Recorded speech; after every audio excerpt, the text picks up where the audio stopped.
What's going on, guys? Lawyer Mickle is back, and today we are getting into the Ripple versus SEC lawsuit. It's actually hard to believe that there will be a time in the coming months that Ripple is not getting sued by the SEC, and we're going to have clarity for XRP in the market.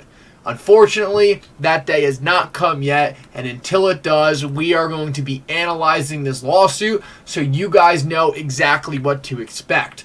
While things have been quiet, there's actually a ton going behind the scenes, and I'm actually going to break down exactly what's happening, what we're waiting on, and what it all means for the big picture. Guys, despite the fact that this lawsuit is very complex and there's a lot going on, I think it is coming to an end. I think we have great days ahead of us, and I think XRP will be one of the only digital assets with clarity in the market. You guys are definitely going to want to stick around for this video. I'm going to break it down for you, make it easy to understand, so let's jump right into the content.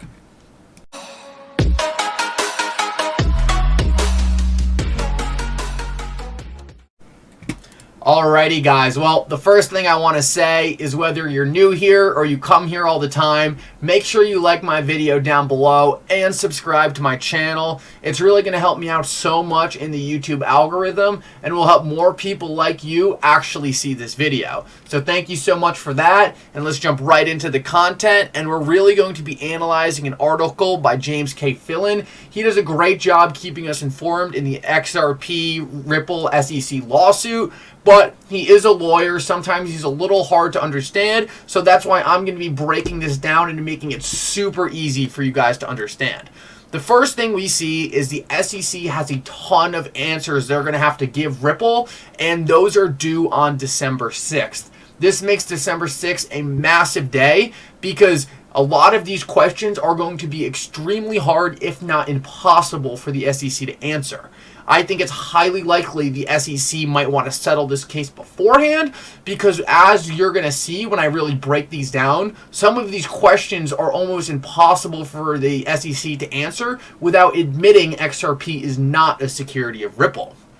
That really first starts on the first one that states the SEC is responding to Ripple's interrogatories, has to specifically identify any term in an XRP sales contract that created an expectation of profits. There are approximately 1,500 contracts. Those answers are due by December 6th. So really, this is the first question the SEC is going to have to answer, and they're going to have to look at a sales by XRP and see how that created an investment contract between Ripple and the buyers of XRP. A big problem for the SEC is there are no actual contracts created when XRP is sold. Therefore, the SEC is going to have a very hard time, if not almost impossible, for them to find any contract between Ripple and XRP holders. One thing we know is that Ripple is an institutional facing business and has really done very little with retail investors over the years.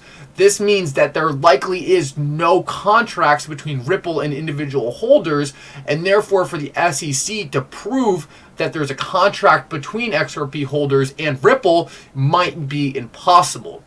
Therefore, the SEC is really going to have to bullshit their way through this argument, and is going to be a massive problem for them proving that XRP is a security of Ripple. The next thing we have to, the SEC is going to have to answer is whether efforts by Ripple were necessary to affect any increase in the XRP price. Guys, if you saw my video last night, this is why I was saying that XRP could not pump during Swell. This is a core argument going on in the court case right now, and it is in Ripple's best interest if XRP actually goes down during Swell. One of the core things going on in this case right now is that XRP does not rally on news about Ripple, but rallies purely based off developments in the XRP ecosystem. This is a massive thing going on right now, and despite the fact that we might not be getting the price action we want, it's very important that XRP can stay low for one more day and not rally on massive news released by Ripple. It's actually very good that we already got through one day of swell with massive announcements, because the XRP price did not rally, and therefore it really hurts the SEC's case that efforts by Ripple were necessary to increase the price of XRP.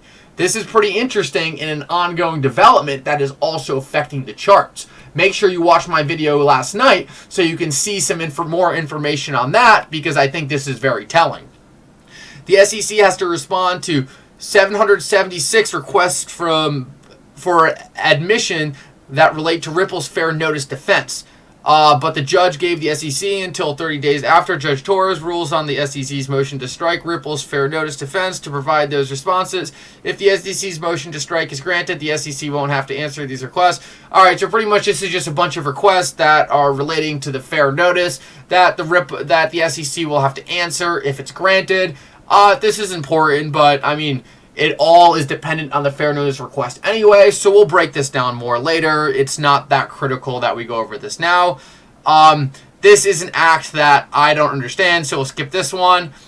This one's big. The SEC has to answer whether the XRPL was fully functional when XRP distribution started in 2013, but first needs to meet and confer between counsel for Chris Larson and the SEC to clarify the term of fully functional. We know, so pretty much what this is saying is the SEC and Chris Larson's team are going to have to decide what fully functional for the XRP ledger was.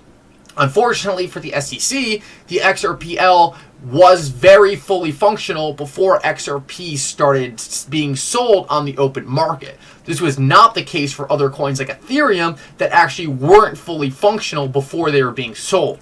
This is a massive flaw in the SEC's argument, because they are arguing that XRP is a security because it was sold before the XRPL was functional. This is not true. The XRPL was fully functional, and you could make transactions on the XRPL. While the XRPL has been upgraded over time, everything is upgraded over time. The fact of the matter is, it was built out enough to be used, and therefore there was already working product before the coin was put into place. This makes the coin more like a utility rather than an investment in the XRPL. On the other hand, Ethereum, which was deemed not a security, was actually issued before Ethereum was even distributed. This makes Ethereum much more like a security that the SEC itself gave a free pass to. So right here is a massive flaw for the SEC, and they're going to have to explain why Ethereum was allowed to build out their ecosystem with a coin, while XRP did exactly what they were supposed to do, and then that is now being called a security. This one, I think, is a massive problem for the SEC, and I think this is another one they're really going to have to bullshit to get out of. This next one is, okay, so this is just general information about all the procedures, and these are just, there's a bunch of other questions. Some of them related to Bitcoin and Ethereum. Some of them were more on the contract side. Essentially, the judge ruled that the SEC, what the SEC did for a lot of these questions is said, we don't want to answer this, essentially, and the judge said, go back and answer these. So it looks like there's a lot more questions that the judge was not satisfied with the answers with, and she's actually making them re-answer the questions. I would imagine if she then doesn't agree with their answers to the questions, they might be forced to produce more information on them, like we're seeing with some of these other orders. But there actually are even more questions coming down the line that the SEC needs to answer. And as I pointed out, a lot of these are already pretty big problems for the SEC. So I think, honestly, there might have to be a settlement beforehand, or we'll see. The SEC's bullshitted their way through this whole lawsuit. Maybe they'll just give some half-ass answers for all of these, and it will come down to the decision. Anyway, these are important things to understand, and now let's get into some more stuff. So the next couple things are things we're waiting on to happen in the court case, and Ripple was ordered to produce relevant Slack messages involving 22 custodians. Ripple stated that it could take up to 12 weeks. This seems like it's going on. I don't know. Doesn't seem that important to me, because even if Ripple produces all these Slack messages, it's very unlikely that anyone high up was sitting there calling XRP a security. That doesn't really make sense. You might have had some marketing people who might have mentioned it, but it's hard to really put Ripple on some low-level employees who might have said the wrong thing. I don't think this is very relevant. The judge itself has even stated that it doesn't matter what Ripple thought, it mattered what the SEC thought. I think this is kind of one of those things where the SEC throws, the court throws the SEC a bone, says, all right, when this is over, you can't complain because we handed you over everything you want. I don't see how this is that relevant. Maybe it gets the SEC some more money in a settlement, but other than that, this doesn't seem too critical. So this next one is essentially pertaining to Ripple asked the SEC to turn over a bunch of documents going over Bitcoin, Ethereum, and XRP trading. The judge denied it, but it said that the SEC should turn over documents once the SEC launched an investigation on Ripple because in 2019, because at that point they should have not been trading it. We don't know what's going on with this. Doesn't seem that massive to me. It seems like there's way bigger things going on in this lawsuit than this. But once again, it's just another thing we should keep in mind. Some of the bigger stuff that's going on right now is the SEC wants to... okay, so this is Ripple. Ripple forced the SEC to turn over some massive documents. One of them had to do with essentially the SEC using Bill Himmon's Ethereum free pass speech to tell exchanges how they should think about securities and tokens or not. This is massive because this really proves that if this is true, the SEC lied to the court in terms that Bill Himmon's speech was not his personal opinion, it was the SEC's opinion, and it also gets him into a lot of trouble with creating a standard versus Ethereum and XRP. Right now, the court is deciding on this, whether Ripple can see this, but in my opinion, it probably doesn't matter too much because as long as the court sees this, that's bad enough. If they see what's going on here, it's going to look really bad. Another thing they were forced to turn over was actually a document going around the SEC that went over the status of what XRP was. We don't know what that says, but it's very likely it says they don't know if it was a security or not. And that's really gold for Ripple's fair notice defense, which is really the most important thing in this case. Those are turned over to the judge right now. We're waiting to see if those will be turned over to Ripple. I don't think they'll be turned over to Ripple. I'm not actually a lawyer, but it seems like it doesn't matter because if the judge sees them, then that's what really matters. Ripple, we already kind of know what they say.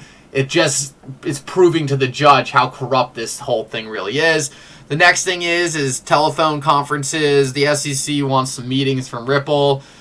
Those were handed over recently. Kind of like the Slack messages. I don't think Brad Garlinghouse or Chris Larson were running around saying, oh, I think XRP is a security. We're going to get in trouble by the SEC. I don't think any of that happened, so I just don't see how relevant this is. Maybe get some more money in a settlement, but the judge stated it matters what the SEC thought, not Ripple.